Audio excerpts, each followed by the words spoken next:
Hello and welcome to the first in a series of presentations describing an opportunity for South Carolina. The following outlines a vision for an important and valuable asset belonging to the citizens of this great state, the property on Charleston Harbor commonly known as Patriots Point. By way of introduction, my name is Vince Graham and my company, the Ion Group, is based in Mount Pleasant, just across the Cooper River from downtown Charleston. The Ion Group is in the business of building and renovating traditional walking neighborhoods. We've worked on new neighborhoods in Virginia, Florida, and North Carolina.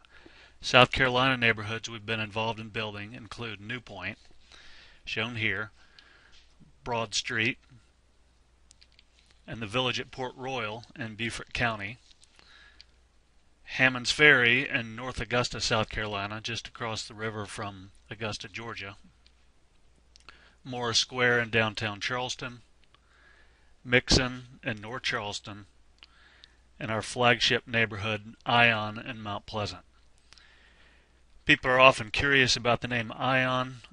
Jacob von Ion was a hero of the War of 1812, mayor of Sullivan's Island, and he was president of the South Carolina Senate in the 1820s. He is buried in a small family cemetery on the site where Ion is now located. In the summer of 2009, the Ion Group was invited to participate on a design team to respond to a request for proposal from the Patriots Point Development Authority. AECOM from Orlando put the team together and included the real estate consulting firm HR&A Advisors from New York, Britt Peters and Associates Engineers from Greenville, another design firm, JJR from Madison, Wisconsin, and my firm from Mount Pleasant. The Development Authority selected our group from a field of potential master plan teams in the summer of 2009. The plan was presented in the late summer of 2010. This plan is available by contacting Diane Mangrum at the Patriots Point Development Authority. Now a disclaimer, while the ideas expressed in this presentation are consistent with those embodied in the master plan, some represent new concepts that are a result of my personal post-master plan thoughts. My associates at AECOM, Britt Peters, HR&A, and JGR should not be held responsible. For background purposes, here's a map of Charleston Harbor circa 1900. You can see the Charleston Peninsula, the old village of Mount Pleasant, the western tip of Sullivan's Island. Here's Fort Sumter out in the harbor. This is James Island, present-day West Ashley, and back to Charleston. You can see there's no bridge between Charleston and Mount Pleasant. This was in 1900 and the bridge wouldn't come until 1929. Before that time, people got back and forth on boats, including regularly scheduled ferry service. Long before Patriots Point came to be, the area was known as Hog Island, an historic, albeit low, marshy area separated from the mainland by Horse Creek. In the 50s and 60s, Hog Island was made into a spoil area and filled with mud dredged from the harbor by the U.S. Army Corps of Engineers to deepen the shipping channel. When the spoil site was full, the land was bought by the state of South Carolina using money provided by the Federal Land Water Conservation Fund, a federal program which provides money to states for conservation projects. With this funding came a requirement for conservation and recreation easements. The easements may be swapped for other land provided the substitute land is similar in value. The Development Authority was established by Act of the South Carolina General Assembly in 1973. It is one of several regional commissions in the state and is responsible for developing and managing this property, which comprises almost 400 acres of highland and 3 miles of water frontage. When established, the authority was set up with a clear set of purposes. I won't read all this. You're welcome to pause the presentation and do so for yourself. As indicated by the name of the authority, the main purpose was to develop the property. You can find the full documentation of the state legislation by going to the website at the bottom of this screen. The authority is empowered to do any and all things necessary to accomplish its purposes, including acquiring additional property via purchase or eminent domain. Again, for full information, go to the website at the bottom of this screen.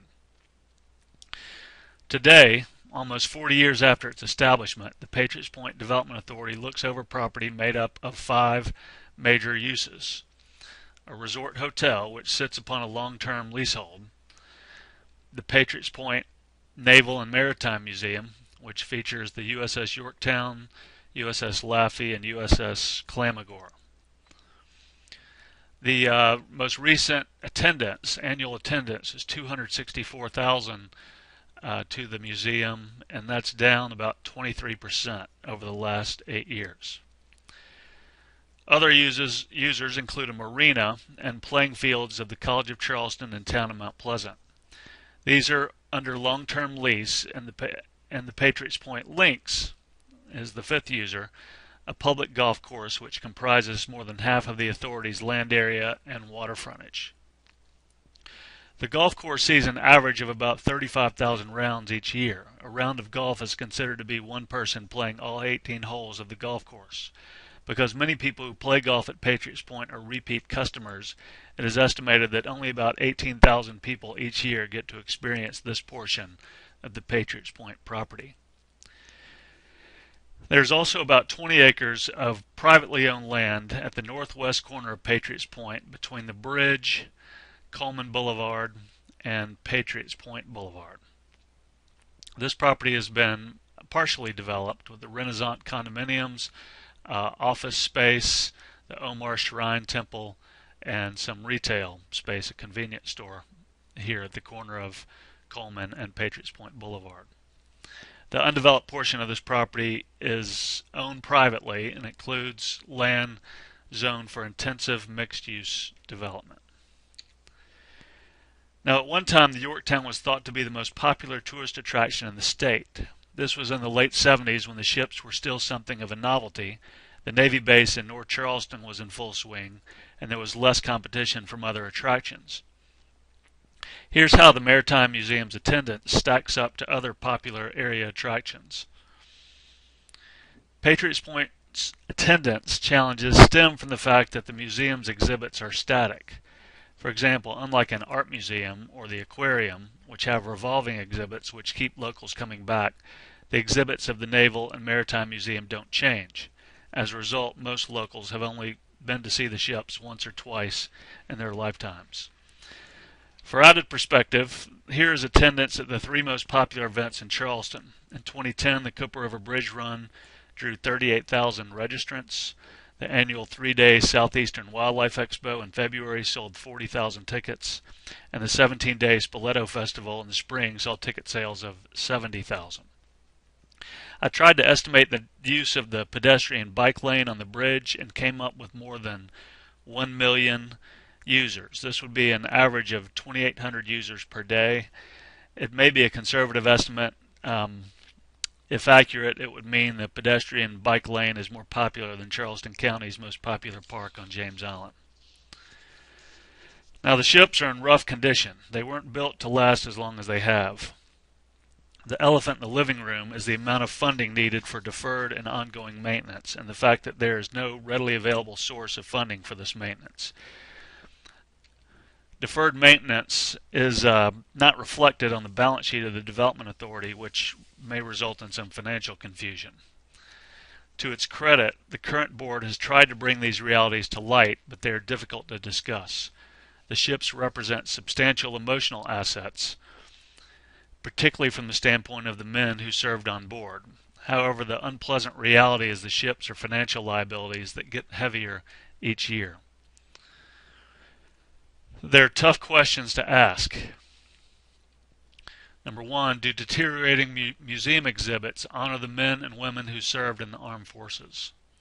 Does it provide a proper example to our children when exhibits and memorials are allowed to deteriorate? Are the exhibits and memorials sustainable without heavy taxpayer subsidy?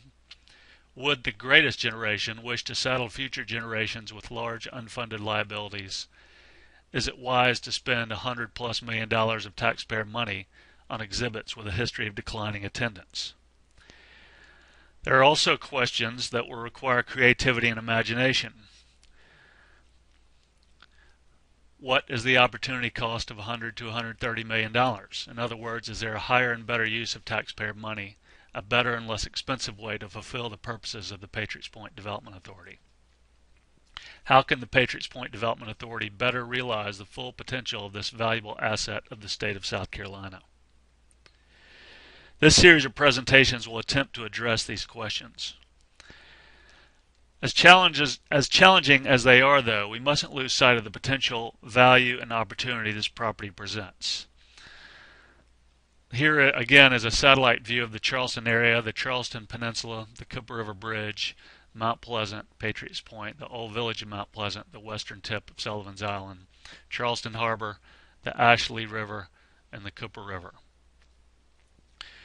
The Charleston Peninsula is comprised of 3,500 acres. Coincidentally, Mount Pleasant has a peninsula, the area west of 526, that's bounded by Hopcaw Creek to the north, Shem Creek and Charleston Harbor to the south, and the Cooper and Wando rivers to the east. Now, this part of the Charleston Peninsula, south of Buchanan and Pinckney Streets, is approximately 400 acres. And I'd like to invite you for a moment to consider all that exists here on this 400 acres. First of all, you have thousands of homes, from enormous mansions on the Battery to tiny apartments, carriage houses, and condominiums. Theaters and more than a dozen places of worship, schools, museums, and clubhouses, 7 cemeteries where some of the most famous South Carolinians in history are interred, some of the finest hotels in the South, dozens of restaurants, a Coast Guard station, and a lake. Beautiful parks, monuments, a cruise ship terminal, several million square feet of office space, courthouses, and a city hall. In addition to the thousands of people who live and work in this 400 acres, 4 million people each year come to visit. It is the most historic portion of the most beautiful city on the South Atlantic coast.